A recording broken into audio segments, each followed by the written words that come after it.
ओकारं बिन्दुसंयुक्तं नित्यं ध्यायन्ति योगिनः कामदं मोक्षदं चैव ओंकाराय नमो नमः। अविरल शब्दगणौघ प्रक्षालित सकलभूतलकलंका मुनिविरूपाशुतीर्था सरस्वतीर्तनोद्धुरितम् अज्ञानतिमिरान्धानां ज्ञानाञ्जनशलाकया चक्षुरुन्मीलितं येन तस्मै श्रीगुरुवे नमः।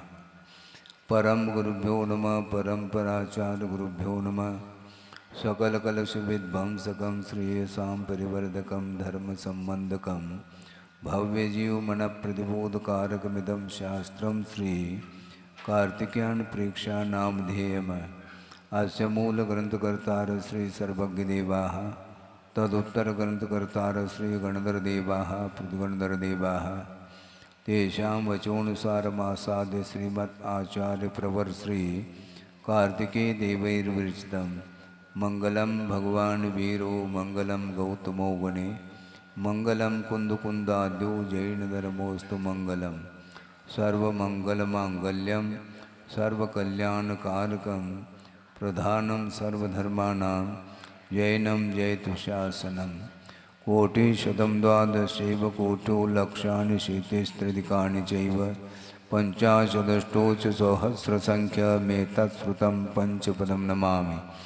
अरहन्तभासयत्तं गणहरदेवी गन्तियं सम्मं प्रणमामि भक्तजुक्तो सुदनानमोहो वहिं शिरसा यच्छामि बन्ते सुदभक्तिकावसुगोकुदसालोचयम् अंग वंग पयनय पाउडय परियम सुत्त पड़माणुग पोगय चूलिया चेव सुत्तय तुदम कायम सैनिच कलमंचे में पूजे में वंदामि नमम सामि दुख को कमको भूलाओ सुगय गमनम समाय मरणम जनगुण संपत्ति होदमध्यम। अथ पौर्वाणिक स्वाध्याय वेलायाम श्रीमद् आचार्य भक्ति कायो सर्गम करोमि।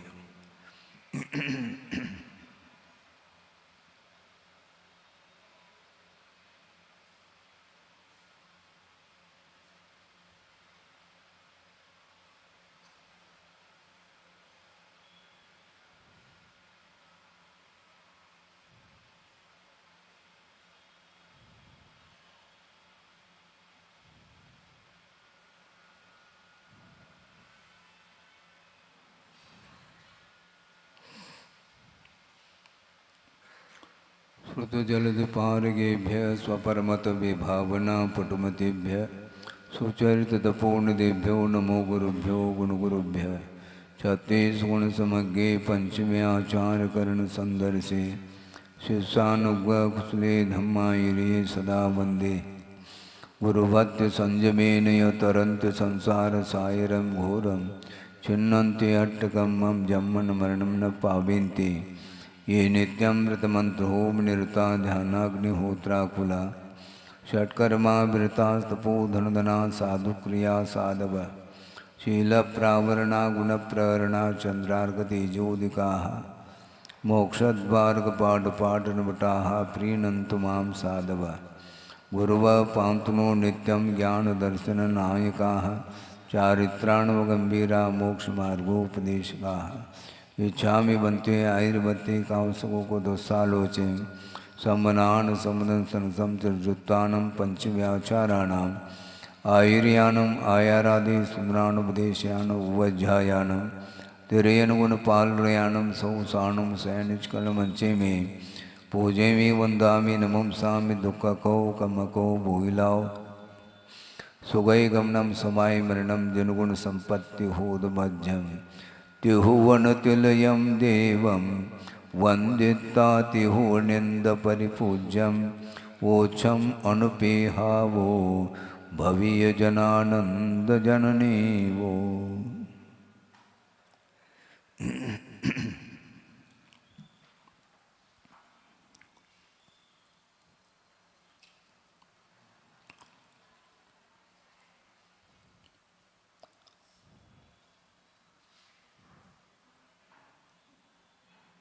आगत कर्मों की निर्जरा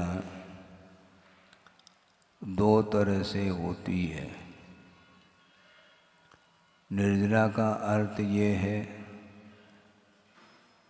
जो कर्म वर्णाएं जिनका आत्मा के साथ संबंध हुआ है वह संश्लेष संबंध माना जाता है। संबंध भी कई तरह के होते हैं। पृथकभूत पदार्थ के साथ संबंध होता है, जैसे आप लोग पारिवारिक संबंध बोलते हैं। सब अलग अलग बैठे हैं, पृथक पृथक बैठे हैं, इसके बाद भी संबंध जुड़ा हुआ है। पिता पुत्र है, पति पत्नी है, माता पिता है, ये सारे सारे एक दूसरे में घुले मिले हैं क्या? सब पृथक हैं, इसके बाद भी उनके साथ संबंध जुड़ा हुआ रहता है। इसी प्रकार ये संश्लेष संबंध नहीं माना जाता है। आप वस्त्र पहने हैं, इसका संबंध जो हुआ है वह संश्लेष नहीं, संश्लेष संबंध उसको बोलते हैं। हालांकि वह दो तत्व के साथ संबंध हुआ है, इसलिए वह संश्लेष माना जाता है। जैसे समझने के लिए एक गिलास है, उसमें लगभग आधा गिलास आपने दूध डाला है और 1/4 समझ लो वह पानी डाला है, तो उन दोनों का जो सम्मिश्रण हुआ है वह संश्लेष माना जाता है। अब उसमें से चम्मच से आप दूध को अथवा पानी को पृथक नहीं कर पाएंगे, इसको संश्लेष संबंध की संज्ञा दी है। इसी प्रकार कर्म वर्णाएं कर्म के रूप में परिणत होकर के इनका जो आत्मा के साथ संबंध हुआ है वह संश्लेष संबंध माना जाता है। और संबंध के बिना वह संसार बनता ही नहीं है, संयोग के बिना संसार बनता नहीं है। इसलिए आगत कर्म जो हैं उनकी निर्जरा होती है। राग द्वेषादिक परिणामों के माध्यम से जिनका आत्मा के साथ संश्लेष संबंध हुआ है, उन कर्मों की निर्जरा दो तरह से होती है। एक तो बिना किसी निमित्त के समय पर आकर के उनकी निर्जरा हो जाती है, उनका क्षय हो जाता है। एक देश क्षय का नाम ही निर्जरा कहा है।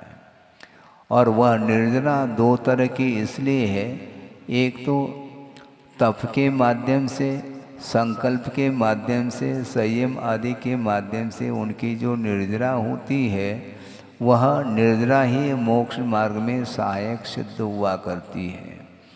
और आश्रव पूर्वक जो निर्जरा होती है उस निर्जरा से कोई भी प्रयोजन सिद्ध नहीं होने वाला, क्योंकि एक तरफ से आश्रव भी हो रहा है और आश्रवित द्रव्य समय पा करके वह निर्जरित भी हो रहा है।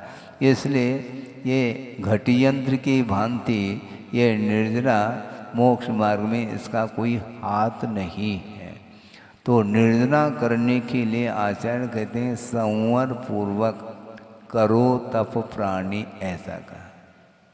बिले मुक्ति रानी, ये बोलते हैं आप लोग हैं।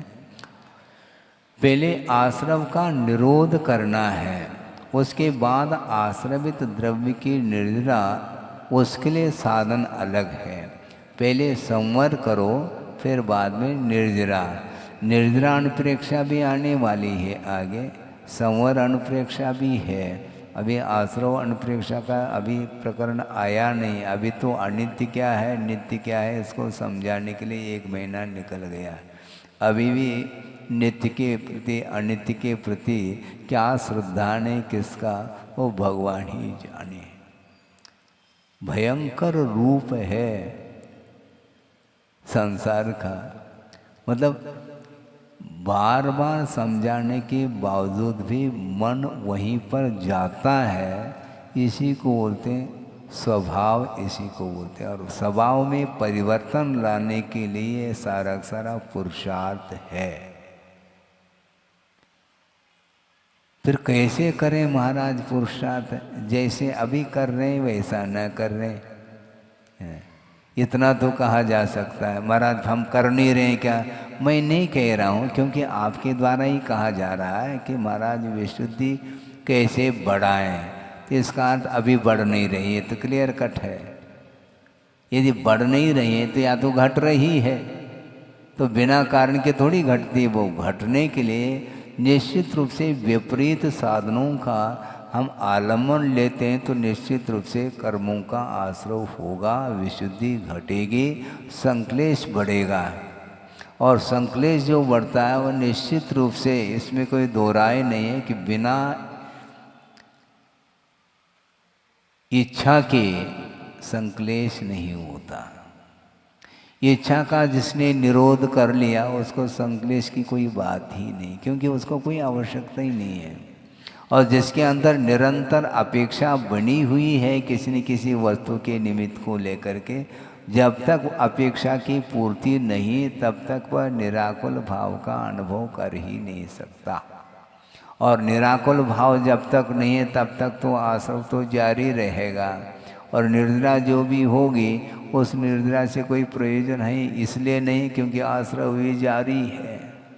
इसलिए आश्रव को रोकने के लिए सर्वप्रथम पुरुषार्थ करें, और आश्रवित जो द्रव्य है वह विशुद्ध परिणाम के माध्यम से उसकी निर्जरा हो सकती है। हाँ, इसके बिना और कोई भी साधन ही नहीं है। हम सीधा गाथा को लेकर के विषय आपके सामने रखना चाहते हैं। लक्ष्य संसत मनो जो अपानम धरेद कट्ठेन सो राय दायानम कज्जम साहिद मूढ़प्पा। वह मूढ़ आत्मा है, अर्थात अज्ञानी है। वो कैसा है? लक्ष्य संसक्त मनो, लक्ष्मी धन संपदा में जिसका मन आसक्त है, और वह अपनी आत्मा को कष्ट में डाल देता है, और वह राजा और कुटुंब इत्यादि के कार्य को साधता है। उसके माध्यम से अपने लिए कुछ भी नहीं मिलता, क्योंकि अत्यधिक मात्रा में धन संपदा के प्रति उसका आसक्त भाव बना हुआ है। इसलिए उसको कष्ट का ही अनुभव होगा, क्योंकि वह धन संपदा में उसका मन अटका हुआ है। अत्यधिक मात्रा में आसक्ति बढ़ी हुई है। उसके माध्यम से आत्मा को क्या मिलेगा? कठिन धरदी, वह आत्मा को कष्ट में डाल देता है।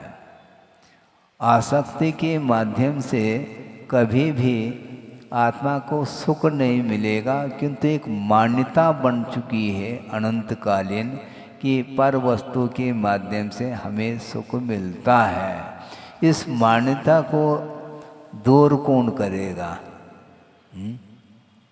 महाराज आलम्बन तो हमें लेना पड़ेगा ना।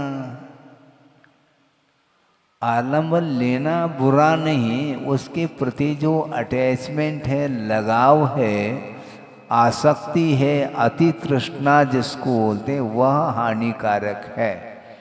साधन के रूप में ग्रहण करना हमारे लिए कोई अभिशाप नहीं है।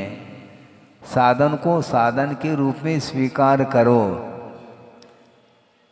साधन में क्या आनंद आता है? आनंद क्या वो साधन है? भोजन करने से भूख मिटती है। भूख को मिटाने के लिए एकमात्र साधन है, और साधन में आनंद का अनुभव कर रहा है वो। भूख मिटाना है क्या कुछ और करना है?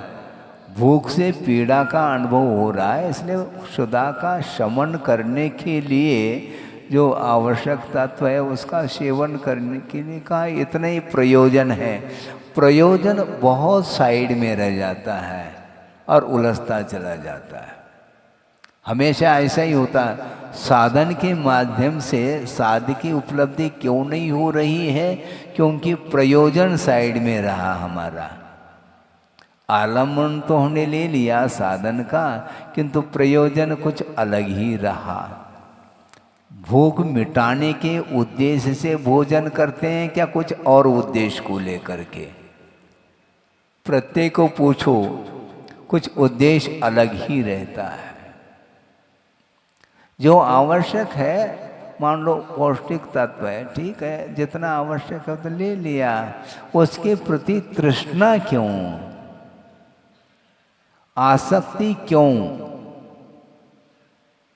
पेट्रोल डालना है तो डाल दिया, खत्म बात, इतनी सी तो बात है। इससे इतना ही हो जाते पर तो संसार ही समाप्त हो जाएगा। ऐसा होता नहीं। वो उसके प्रति जो आसक्ति है वह दूर नहीं होती है। इसलिए वह आसक्ति निरंतर बढ़ती चली जाती है। जैसे आप लोग कहते हैं कि जैसे पावक में घी डाला, पावक अर्थात अग्नि है, उसमें घी डाल दिया तो वह अब अग्नि बुझेगी नहीं। फिर कैसे बुझेगी महाराज? वो ईंधन जला रही वो अग्नि, ईंधन डालो नहीं तो अग्नि बुझ जाएगी। अत्रणे पतित वन्नी स्वयमेव विलीयते, ऐसा का स्वयं ही वह बुझ जाएगी।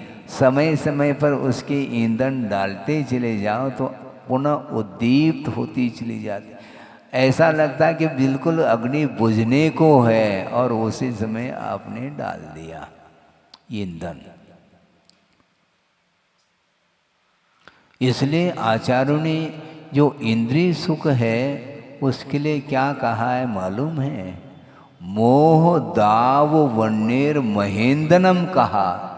मोह रूपी दावाग्नि को उद्दीप्त करने के लिए वह पंचेंद्रिय संबंधी जो विशेष सुख है वह ईंधन का काम करता है। महेंद्रनम, बहुत बड़ा ईंधन का काम कर रहा है।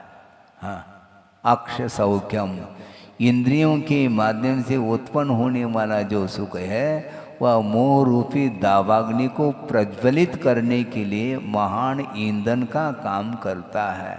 मोह को मिटाना चाहो, हो तो बोल देते हैं मोह को मिटाना चाहते हैं, तो ईंधन डालते क्यों जा रहे हैं आप?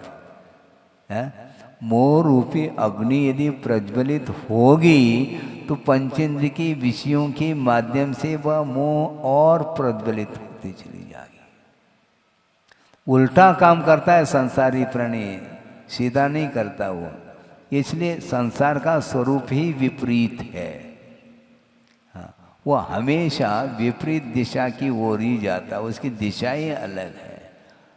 और मोक्ष पथ, मोक्ष मार्ग जो है ठीक विपरीत है संसार से, और संसार से ठीक विपरीत मोक्ष मार्ग। ये दोनों मार्ग है एक दूसरे के विपरीत हैं। और संसार से ऊपर उठना तो चाहते हैं, किंतु सांसारिक जो सामग्री है उसको और बटोरते चले जा रहे हैं हम। आसक्ति कम नहीं हो रही, और की जो भूख है, उस भूख को जब तक आप शांत नहीं करेंगे तब तक कभी भी विकास की बात संभव ही नहीं। इसलिए लच्छी संसक्त मनो, संपदा में जिसका मन आसक्त हुआ है वही व्यक्ति आत्मा को कष्ट दे रहा है, स्वयं ही कष्ट दे रहा है, दूसरा देता है ऐसा बोलता है। ये विपरीत मान्यता है। सुख में भी विपरीत मान्यता है, जो दुख उत्पन्न हो रहा है उसमें भी विपरीत मान्यता है। तो संसारी प्राणी के हमेशा विपरीत ही मान्यता होती चली जाती है। दुख उत्पन्न होता है तो इसने मुझे दुख दिया है, और सुख उत्पन्न होता है तो मैंने कमाया है, मैंने पुरुषार्थ किया है, इसमें दूसरे का कोई हाथ नहीं। और दुख हो गया तो बस इसने मुझे ऐसा किया। सिर औरन के धरता वाली बात है। स्वयं करता है और दूसरे के ऊपर आरोपित। ये सब क्या है? इसलिए आसक्ति को कम करो, नहीं है तो तुम्हारे लिए कुछ नहीं मिलने वाला है। संपदा मिल जाती है किंतु वह स्वयं चला जाता है। जिसने संपदा को आसक्ति के साथ उसका संग्रह किया था, किंतु उसके काम में वह संपदा नहीं आ पाती, या तो कुटुंबी लोग उसको बांट करके खा पी लेंगे, या तो कोई परिवार के कोई सदस्य नहीं है, वह संपत्ति गवर्नमेंट की होगी, राजा की संपत्ति होगी। इसलिए राय दायानम कज्जम साहिदी ऐसा कह रहे हैं। राजा के कार्य को वह करके दे रहा है, अथवा कुटुंबी जनों के लिए वह दे रहा है, उनके कार्य को करके दे रहा है, स्वयं का कुछ भी नहीं होता उसमें। जीवन पूरा का पूरा दूसरे के लिए किया और मिला स्वयं के लिए कुछ भी नहीं है। ये किसका परिणाम है? आसक्ति का ये परिणाम है। इसलिए जितना आवश्यक है उतना आप ग्रहण करके आगे बढ़ो। कर्मों की निर्जरा करना चाहते हैं तो आश्रय को पहले रोकना अनिवार्य है, वो रुक नहीं, और संबंध और जोड़ता जोड़ता जोड़ता चला जाता है।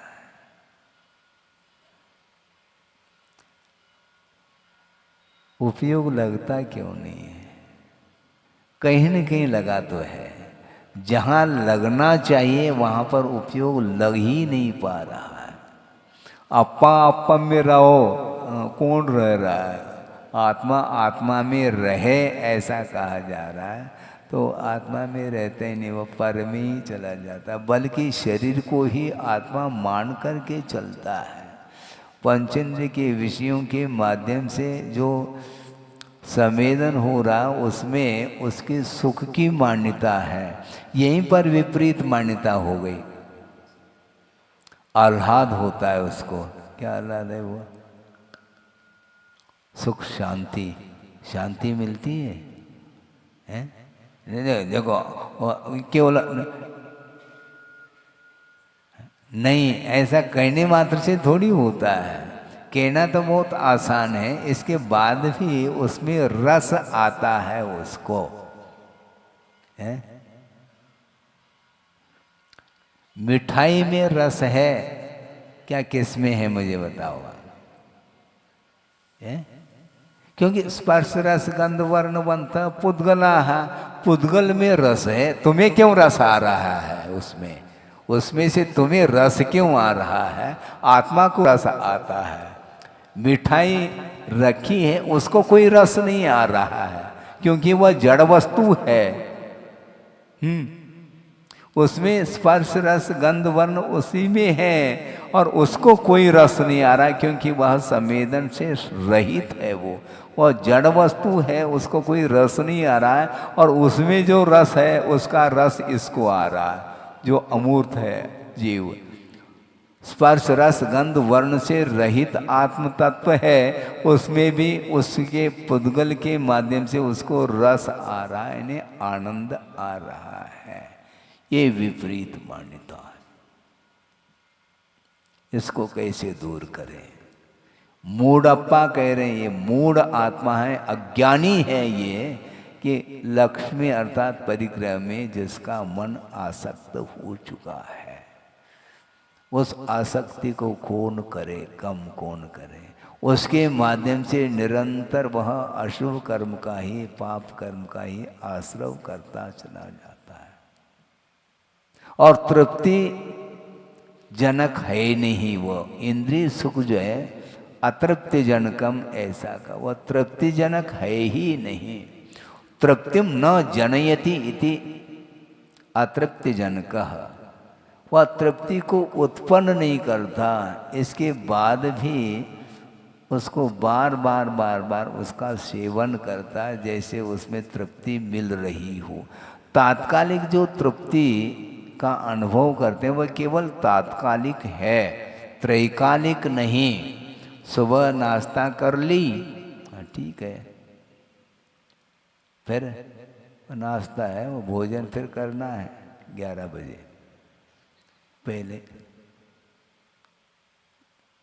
उसमें कुछ तृप्ति हो गई, हुई है मान लो, तो 2 घंटे बाद फिर क्यों बैठ जाता है भोजन के लिए? तात्कालिक है वह तृप्ति, त्रैकालिक है ही नहीं। भोजन कर लिया और पुनः वापिस 2-3 घंटे व्यतीत हो गए तो पुनः वापिस भूख लग आई, पुनः देव। इस प्रकार निरंतर वह प्रतिदिन का यह कार्यक्रम है। मान लो कोई 80-90 साल का हो गया है तो वह कितने बोरे गेहूं, चना, चावल है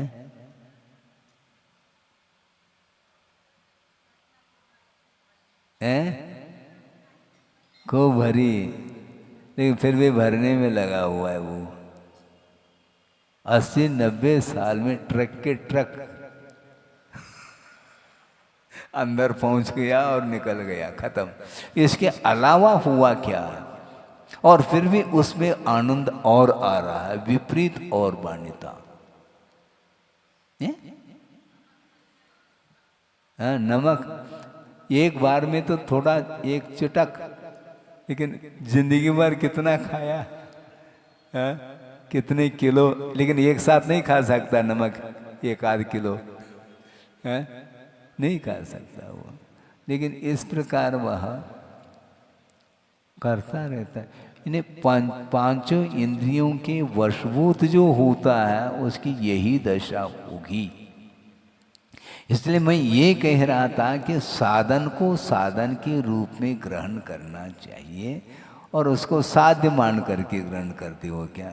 तो साधन है तो जितना आवश्यक उतना ले लिया, उसमें आनंद नहीं आना चाहिए। साधन में क्या आनंद है? भूख मिटाना था, मुठ मिटाने के लिए ले लिया, बस हो गया। नहीं, उसमें आनंद आ रहा है।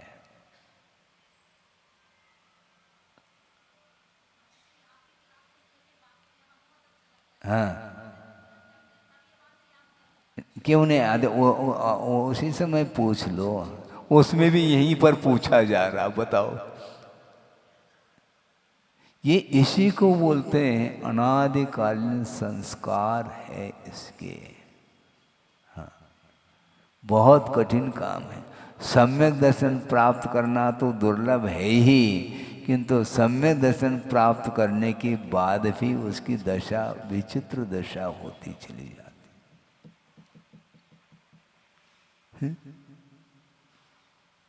उसमें क्या आनंद है, भयंकर रूप है ये।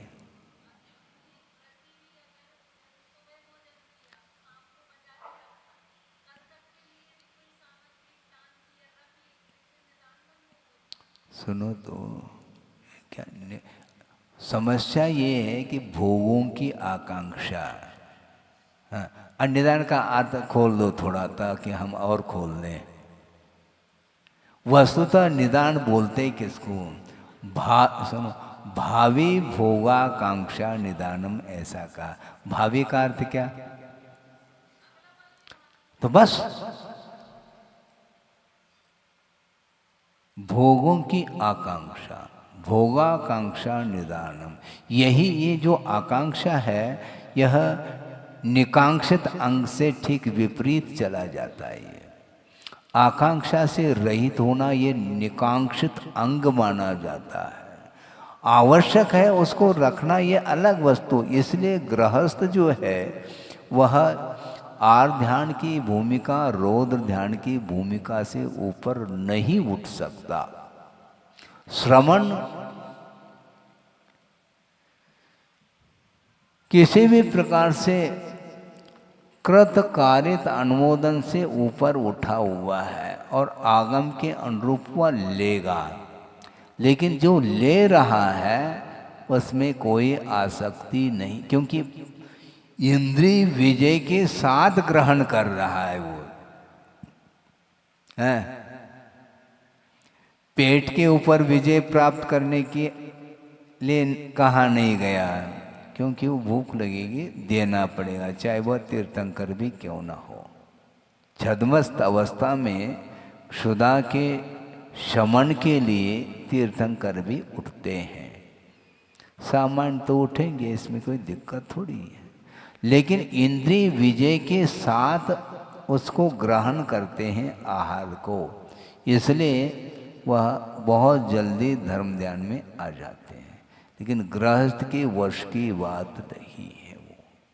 हाँ, फिर भी जितना बन सके उतना कम करने के लिए कहा जा रहा है, क्योंकि उसमें यदि आनंद आ रहा है इंद्रिय सुख में, वह क्या है वो रौद्र ध्यान है, ये कहा है नहीं है, धर्म ध्यान है वो। धर्म ध्यान में तो आधा आनंद कम आ रहा है, बल्कि आ ही नहीं रहा है, और रौद्र ध्यान इसमें आनंद आता है उसको, हिंसा में आनंद। हाँ, क्योंकि जो बनाते हैं उसे बिना हिंसा के कोई भी सांसारिक कार्य नहीं हो सकते। एक भी ऐसा कोई सांसारिक कार्य नहीं है जिसमें हिंसा नहीं होती हो, और उसमें और आनंद मान रहा है ये भी। इसलिए हमारा कहना है कि ग्रहण करना है, क्योंकि उसके बिना चलेगा नहीं शरीर है, और धर्म ध्यान करने के लिए एक शरीर जो है सहयोग देता है, सहयोग दे रहा है, तो उसके लिए ग्रहण करो, साधन के रूप में ग्रहण करो, उसमें आनंद नहीं मानना चाहिए। यदि आनंद मानते हैं तो वह साधन नहीं, फिर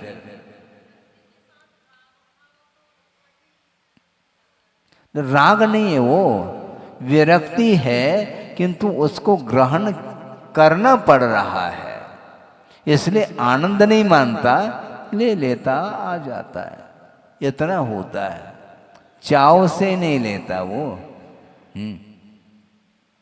भगवान की भक्ति तो चाव से करो, चाव क्या बोलते, भाव भक्ति से, चाव शक्ति से ये करो।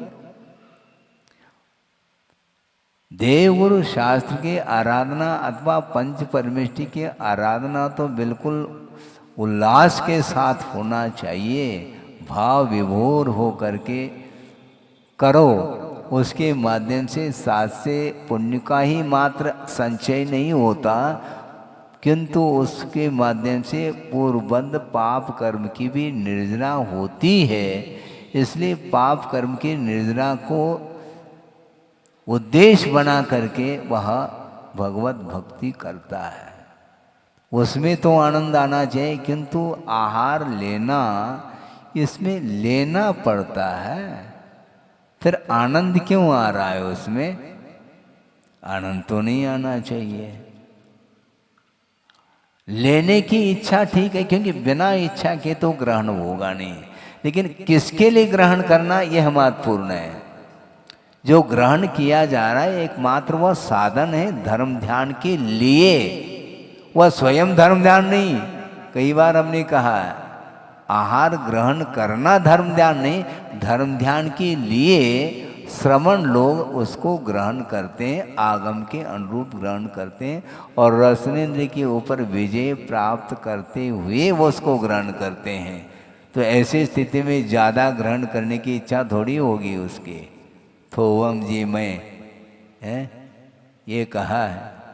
कुंद कुंद स्वामी ने ये श्लोक गाथा दी है, शायद ये अष्टपौड की गाथा हो सकती है, मूलाक्षर में, ठीक है।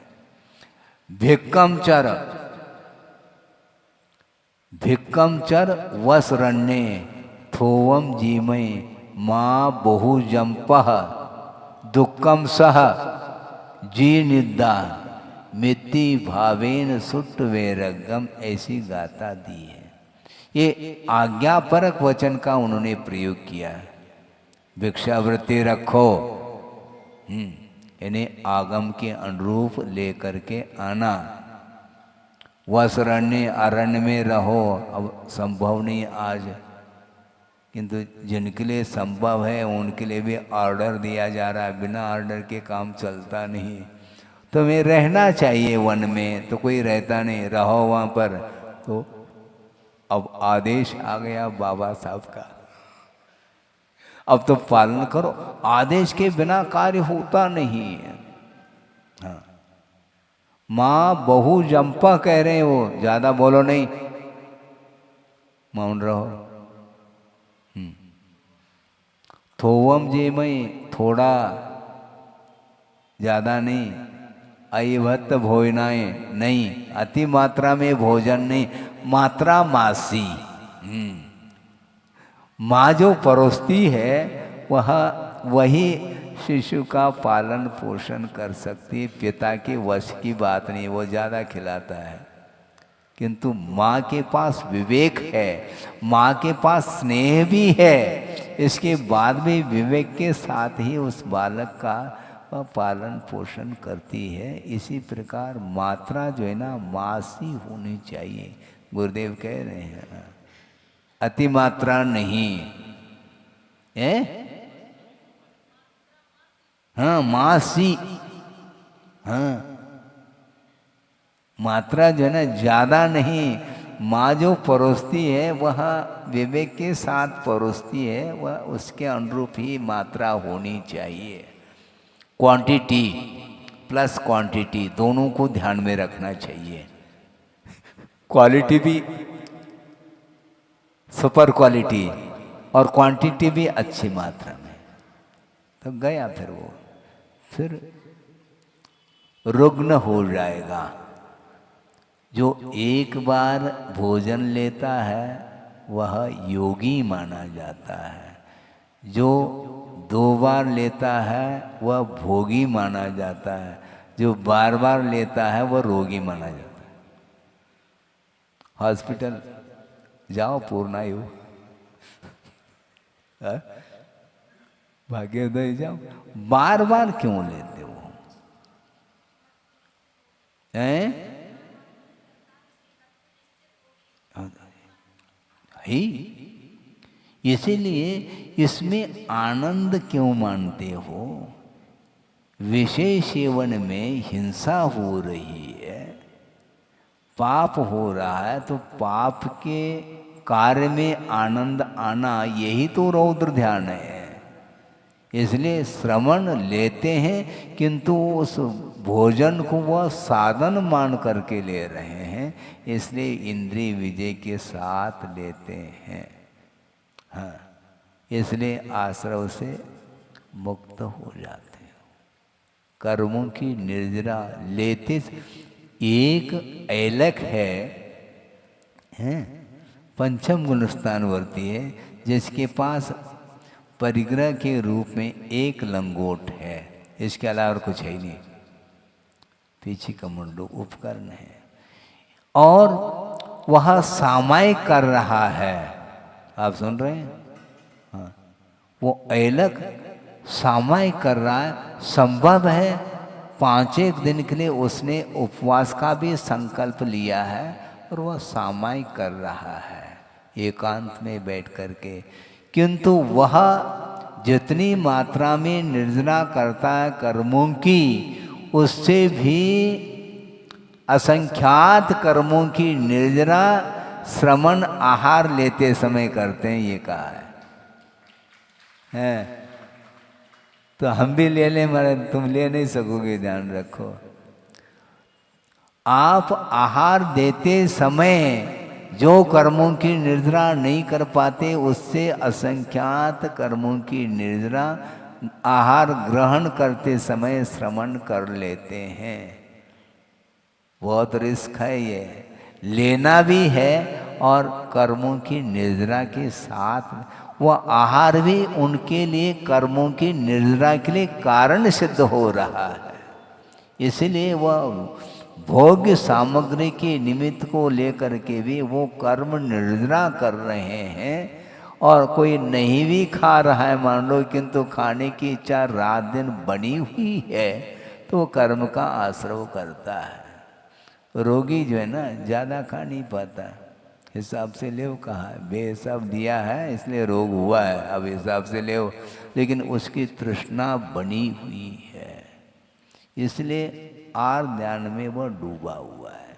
जल्दी से जल्दी रोग ठीक हो जाए भगवान, मतलब भगवान से प्रार्थना भी कर रहा है, लेकिन प्रार्थना का उद्देश्य तो देखो, हे भगवान जल्दी ठीक हो जाए ताकि मैं आपकी पूजन अर्चन कर सकूं, ये भावना नहीं, जल्दी ठीक हो जाए और दोनों हाथ से। हाँ, इसमें क्या दिक्कत मन, आप भी तो दोनों हाथ से लेते हैं?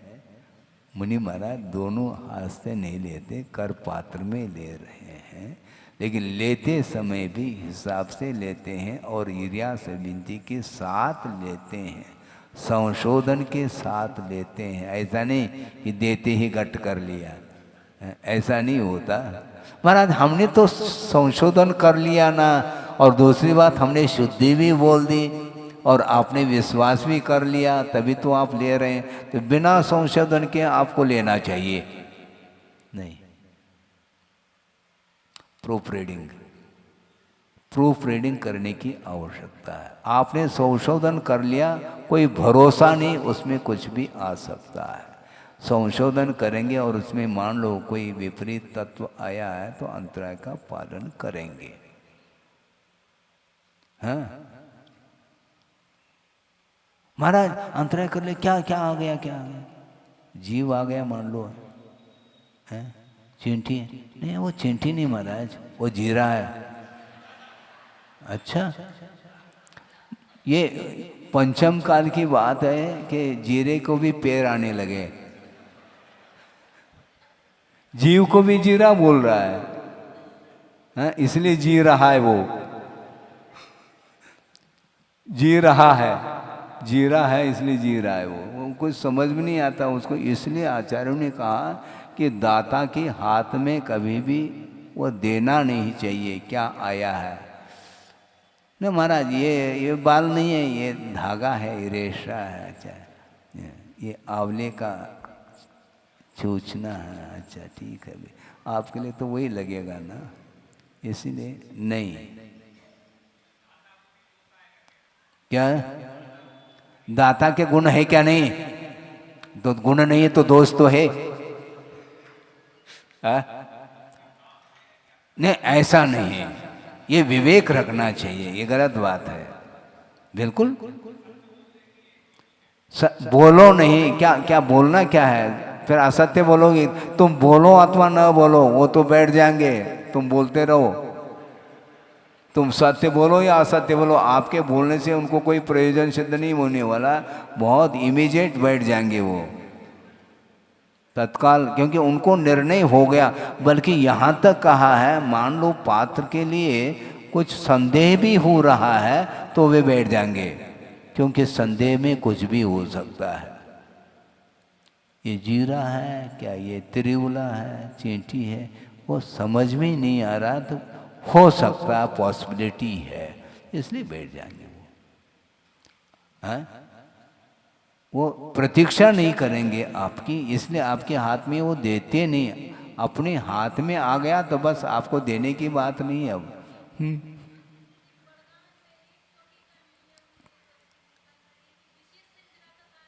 क्यों नहीं? हाँ है ही, हाँ बिल्कुल, वृत्ति पर संख्यान आदि आदि ये सब उसी में आ जाते हैं, ये सब विशेष तप माना जाता है। आगम के अनुरूप ही आहार ले रहा है श्रमण, और वह मान लो आसानी से विधि मिल रही है, इसलिए विशेष जो है एक विधि लेकर के चले जाएंगे, किंतु किसी को बताएंगे नहीं। महाराज आपने कौन सी विधि ली थी? जहां आहार हुआ वही विधि ली थी।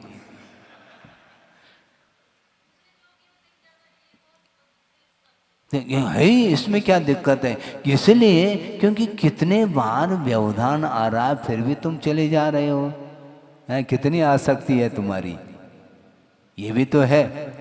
हाँ, एक ने पड़गा लिया, लेकर के गए और पूजन अर्चन आदि सब कर ली, और व्यवधान आ गया, उठ के दूसरी जगह जाएंगे तो फिर वहाँ पर फिर वापिस पूजन होंगे, 2 बार 3 बार, बार बार कितने बार जाएंगे?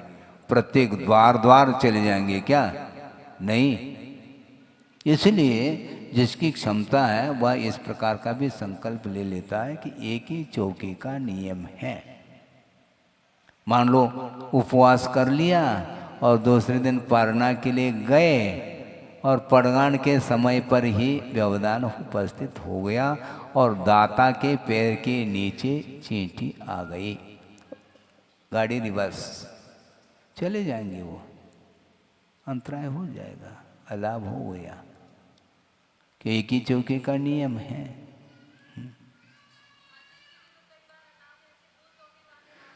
हाँ बिल्कुल बिल्कुल, हम भी लौट जाते हैं, ऐसा थोड़ी। हाँ बिल्कुल, हाँ, क्योंकि ये इतना कोई डिस्टेंस नहीं है बीच में। अलग अलग चौके वाले हैं लेकिन बिल्कुल सट करके खड़े, हमें ज्ञात ही नहीं कि कौन सा चौका इनका, इनका कौन सा, बीच में खड़े हो गए और दोनों ने पड़गान कर ली और ले रहे महाराज इधर, महाराज इधर, तो महाराज इधर निकल गए। किधर जाएंगे हैं? क्योंकि संघर्ष होने लगा दो के बीच में। महाराज हमने पड़गाया, वो कहता महाराज हमने पड़गाया। भैया तुमने दोनों ने पड़गाया, इसलिए वापस लौट रहे हैं। इसलिए पृथक पृथक रहना चाहिए। ये व्यवधान आते हैं, हम क्या कर सकते हैं, उसमें कुछ बोल भी नहीं सकते हैं। इसलिए मौन रूप से एक ही रास्ता है कि लौटो, गाड़ी रिवर्स ले, बस। तो इसीलिए श्रवण, ऐलक महाराज 5-5 मान लो 10-10 उपवास लेकर के संकल्प पूर्वक तप कर रहा है और सामायिक कर रहा है अथवा स्वाध्याय आदि में लीन है। इसके उपरांत भी उससे भी असंख्यात कर्मों की निर्जरा श्रवण आहार लेते समय कर रहे हैं। इसको बोलते हैं महाव्रत, इंद्रिय विजय। इसलिए उसमें आनंद नहीं आता, आहार लेने में। देने में तो आनंद आ सकता है क्योंकि आप धर्म ध्यान कर रहे हैं और जो आहार ले रहा है उस समय आहार ध्यान की भूमिका में आता है। आहार संज्ञा है तो वहाँ पर तो ग्रहण करने का भाव है, इसलिए वह धर्म ध्यान नहीं, और देने वाले का धर्म ध्यान हो रहा है, इसलिए उसको आनंद आ जाए, कोई बाधा नहीं। किंतु लेने वाले को भी आनंद आने लग गया मान लो तो ठीक है, फिर तो है घाटे का सौदा है। तो सुनो तो आएगा उस समय यत्नाचार पूर्वक वह प्रवृत्ति कर रहा है, किंतु ग्रहण का जो भाव है वह किसके लिए? क्षुधा शमन के लिए। इसका तो क्षुधा इष्ट है क्या अनिष्ट है? अनिष्ट है, यही तो आर ध्यान है। और उसका शमन करने के लिए वह ग्रहण कर रहा है, ये भी आर ध्यान है। अब वह धर्म ध्यान के लिए कर रहा है, इसलिए वह क्षम्य है। आर ध्यान की जो क्वालिटी है वह क्वालिटी में अंतर आ जाएगा। गृहस्थ का आर ध्यान, अनुवृत्ति का आर ध्यान, महावृत्ति का आर ध्यान अथवा मिथ्या दृष्टि का आर ध्यान, इन सब में आर ध्यान में अंतर है। किंतु आर ध्यान ही बोलेंगे उसको धर्म ध्यान नहीं कह सकते।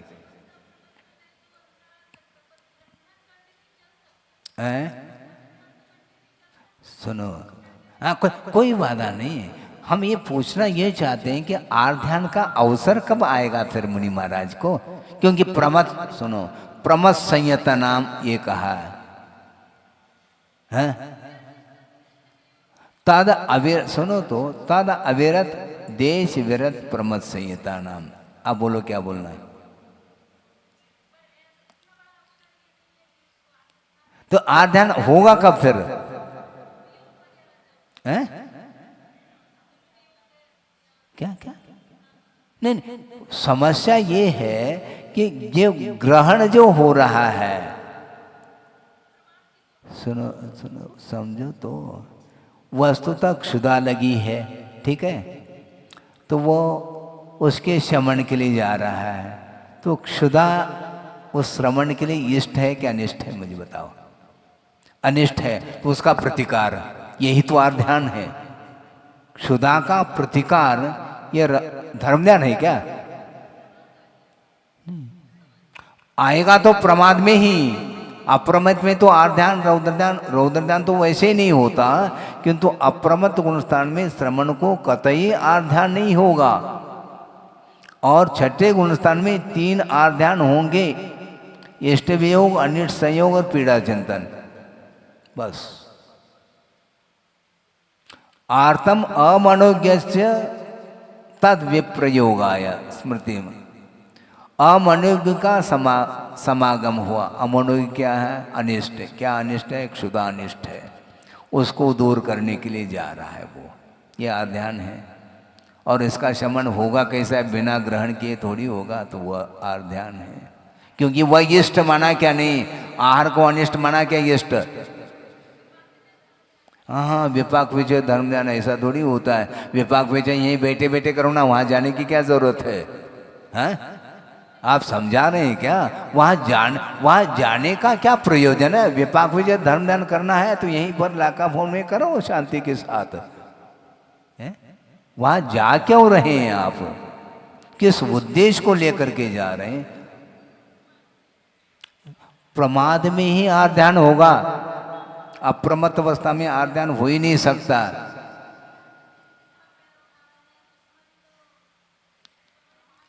सुनो तो, वस्तुतः अयत्नाचार पूर्वक प्रवृत्ति होती है तो वह हिंसा है। तो ये जो इष्टानिष्ट, हम ये सीधा ये प्रश्न रखते हैं, वो इष्ट और अनिष्ट की भूमिका में श्रमण आता है क्या? नहीं आता है। या तो इष्टानिष्ट की परिकल्पना से ऊपर हमेशा उठा हुआ है, तो हमेशा सप्तम गुण स्थान में ही रहना चाहिए उसको। छठे में आ क्यों रहा है वो? ऐसा नहीं होता ना, तो उतने इसलिए कहा जा रहा है। हाँ, बहुत अच्छी बात है। यदि आहार लेते समय भी उसने धर्म ध्यान ही किया है एकांत से, तो फिर प्रायश्चित प्रतिक्रमण क्यों करता है? आहार के बाद धर्म ध्यान करके आया है वो, आहार ध्यान तो किया नहीं उसने, तो किस बात को लेकर के प्रायश्चित ले वो? इसी का नाम आहार ध्यान है। आहार ध्यान यदि होगा तो आहार ध्यान की भूमिका में प्रमाद ही रहेगा, और उसी में प्रमाद की भूमिका में इष्टानिष्ट की परिकल्पना होती है। हाँ, उसको नकारा नहीं जा सकता, अन्यथा होगा कब फिर? हम कहाँ एकांत अनेकांत अपने यहाँ है ही है, किंतु आहार ध्यान नहीं होता, ये एकांत क्यों पकड़ रहे हैं? फिर आप एकांत पकड़ रहे हैं, ये माना जाएगा। हम मान रहे हैं ना, धर्म ध्यान नहीं होता ऐसा नहीं है, किंतु आहार ध्यान नहीं होता ऐसा भी तो नहीं है। आहार ध्यान भी होता है। हम ये पूछना चाहते हैं आगम से उत्तर देना है। क्या पूछ रहा हूँ मैं? पूछ रहा हूँ, ऐसा कौन से आगम में लिखा है कि आहार संज्ञा के द्वारा धर्म ध्यान होता है? आहार संज्ञा क्या? कोई भी महाराज हो, आहार संज्ञा, ये चारों संज्ञाएं पाप प्रद है, ऐसा कुंद देव कह रहे हैं। गाता तो याद है आपको, सन्नाओ तिले सा, बस हिंदी अवस्थाएं अतरुद्धानी आध्यान होगा वहां पर। वो अलग नहीं है। सुनो, प्रगाढ़ता अलग वस्तु, हमने पहले ही क्लियर किया है। आहार ध्यान की प्रगाढ़ता तो नहीं है, किंतु वह उस आहार ध्यान को धर्म ध्यान की संज्ञा देना यह आगम सम्मत नहीं है, इतना ही हमारा कहना है। हाँ, थोम जे में ये क्यों कहा जा रहा है? अरे धर्म ध्यान के लिए ले रहे पर्याप्त लो ना, क्या दिक्कत है?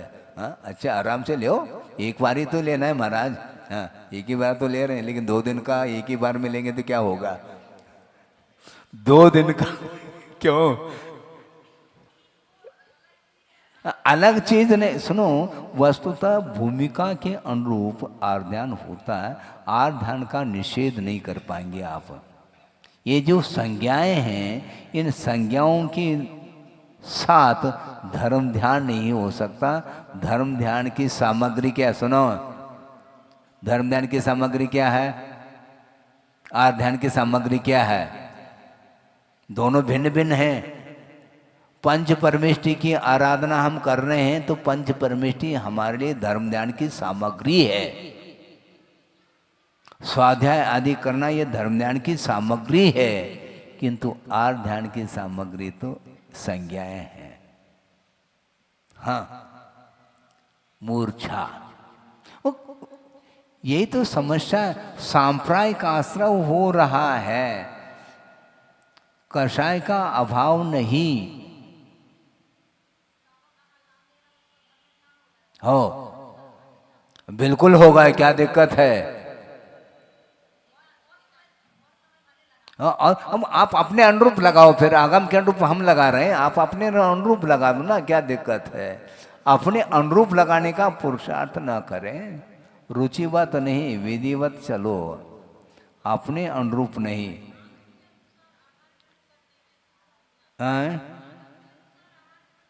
सुनो, आगम के अनुरूप ही ग्रहण कर रहा है, इसलिए आर्थ ध्यान की मात्रा कम हुई है, लेकिन आर्थ ध्यान तो होगा। सुनो, आज्ञा विषय धर्म ध्यान अलग है, जिनेंद्र भगवान की आज्ञा है ना, मैं मान रहा हूं, तो जिनेंद्र भगवान की आज्ञा का क्या वो उल्लंघन कर रहा है? क्या उल्लंघन नहीं, किंतु सम्यक बहुत अच्छा है। फिर गृहस्थ की भूमिका में भी आज्ञा विषय धर्म ध्यान तो है, आज्ञा सम्यक तो है, और सम्यक दर्शन जो है ना 66 सागर तक रहता है वो, फिर आर्थ ध्यान तो आना ही नहीं चाहिए उसको, क्योंकि आज्ञा सम्यक का पालन है। आर्थ ध्यान की भूमिका में क्यों आ रहा है वो? कह तो रहना, इसके लिए ज़्यादा और समय दिया जाएगा कि वस्तुतः देखा जाए कि प्रमत्त संयुता नाम ऐसा कहा, तद अविरत देश विरत प्रमत्त संयुता नाम। वह आर्थ ध्यान अविरत यानी पहले गुणस्थान से लेकर के चौथे गुणस्थान तक ये अविरत माना जाता है। उसके बाद देश विरत अर्थात पंचम गुणस्थान हो गया, उसके बाद प्रमत्त संयुता नाम ऐसा सूत्र है। हाँ, इससे स्पष्ट है कि वह आर्थ ध्यान है, उसको आप धर्म ध्यान की संज्ञा दे नहीं पाएंगे। धर्म में जिसका उपयोग हो उसका नाम धर्म ध्यान है। इष्टानिष्ट की कल्पना, क्योंकि क्षुधा अनिष्ट है और आहार इष्ट है, तभी जा रहा है वो, पक्की बात है। तो इसलिए साधन को साधन के रूप में हम स्वीकार करते हैं तो आर्थ ध्यान से बहुत जल्दी बच जाएंगे, नहीं है तो फिर आर्थ ध्यान मिटने वाला नहीं है। इसलिए गृहस्थ की दृष्टि, वह गृहस्थ जो भोजन करता है वह केवल पेट भरने के लिए नहीं, रसनेन्द्रिय के वशभूत होकर के इंद्रिय पोषण के साथ वह ग्रहण कर रहा है, और श्रवण जो है इंद्रिय पोषण के साथ नहीं, किंतु ग्रहण जो हो रहा है वह भले ही वह उसकी मात्रा कम है, क्वालिटी में अंतर है, किंतु वह आर्थ ध्यान माना गया। बहुत अच्छा उदाहरण दिया था हमने एक बार, उसी को देकर के इसको पूर्ण कर लो कि कड़वाहट की मात्रा बढ़ती गई है। 4 वस्तु हैं, 4 पदार्थ हैं। एक है नीम, है उसमें कड़वाहट की मात्रा है। कांजीर एक वस्तु है, उसमें नीम से भी कड़वाहट की मात्रा बढ़ी हुई है, मात्रा उसकी अधिक है नीम की अपेक्षा। और कांजीर से भी विष में और कड़वाहट की मात्रा अधिक है। फिर हलाहल जो है वो विष से भी ज़्यादा है। तो इसमें हम ये पूछना चाहते हैं आपके लिए, इन चारों में कहीं मिठास तो नहीं है? कड़वाहट की मात्रा बढ़ती गई है लेकिन है कड़वाहट। उसी प्रकार आर्थ ध्यान तो आर्थ ध्यान है, उसकी मात्रा कम हो रही है, किंतु उसको धर्म ध्यान की संज्ञा आप दे नहीं पाएंगे, क्योंकि नीम को गुड़ कहो, फिर गुड़ में मधुरता नहीं, निम्बस्य का प्रकृति कटुकता, यही वह प्रकृति है, आर्थ ध्यान की प्रकृति है वो।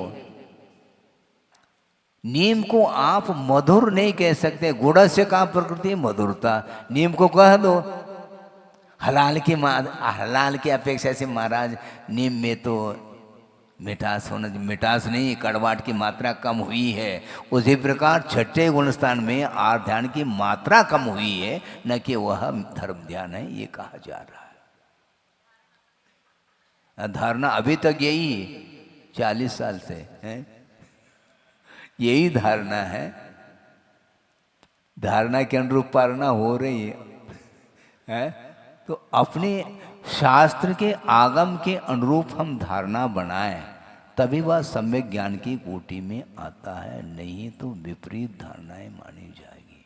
हमेशा धर्म ध्यान ही होता है श्रवण के लिए, ऐसा नहीं। हाँ, पक्की बात। प्रतिकार, शॉर्ट में हमारा ये कहना है कि प्रतिकार का भाव यह धर्म ध्यान है कि आर्थ ध्यान है? प्रतिकार का भाव, और प्रतिकार जो होता है वह अनिष्ट का होता है, इष्ट का कभी प्रतिकार होता ही नहीं है। इष्ट का तो ग्रहण होता है, आने दो, हाँ आने दो, बेहिसाब आने दो, क्योंकि इष्ट है वो। अनिष्ट का प्रतिकार होता है, इष्ट का कभी प्रतिकार होता ही नहीं है।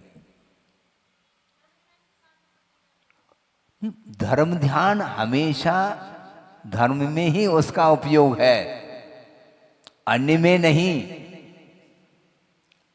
धर्म ध्यान का उपयोग अन्न में नहीं, अन्य में नहीं।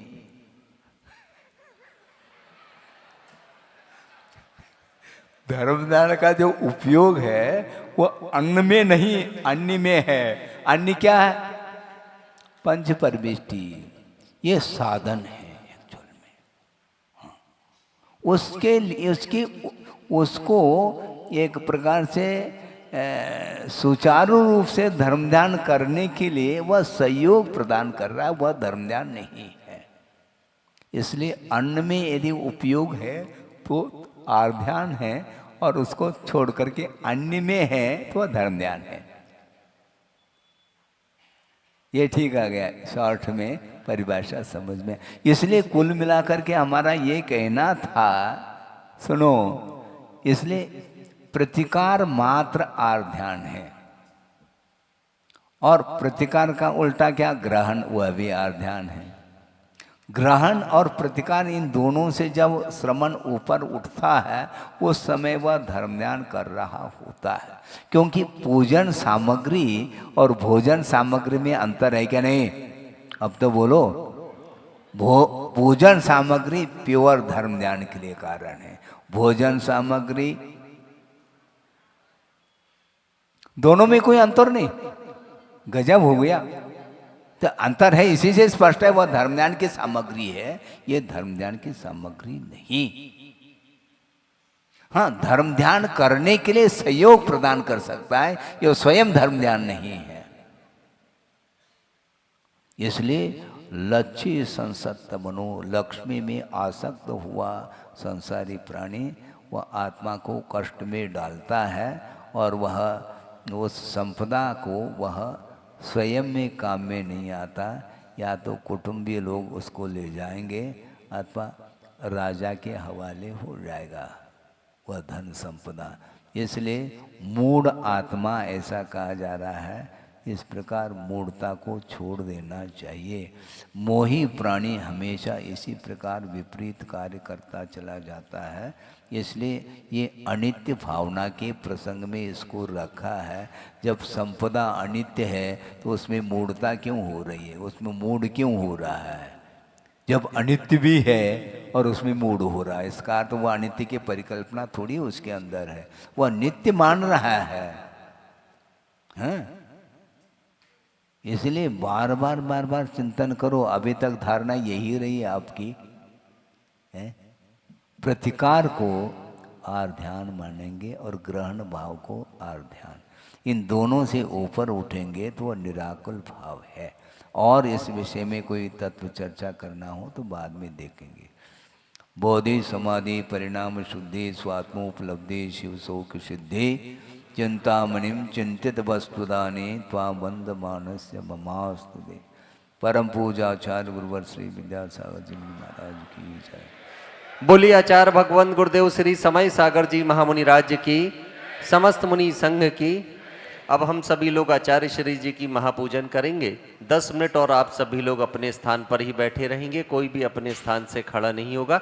सभी से निवेदन, आचार्य श्री जी से करबद्ध हाथों से प्रार्थना है, कृपया मंचासीन होने की अनुकंपा करें। और आज पुनः आप सभी को अवसर मिलने जा रहा है। शास्त्र भेंट के लिए हम सारे लोग उस श्रावक का चयन करने जा रहे हैं, उस श्राविका का चयन करने जा रहे हैं जो इस समय संकल्पित होकर के ये नियम ले कि आज से सूर्यास्त के पश्चात चारों प्रकार के आहार और जल का त्याग और विशेष परिस्थितियों में दवाई की छूट रहेगी। जो भी श्रावक श्राविका ये नियम लेकर के संकल्पित होंगे उन्हें शास्त्र प्रदान करने का सौभाग्य प्राप्त होगा।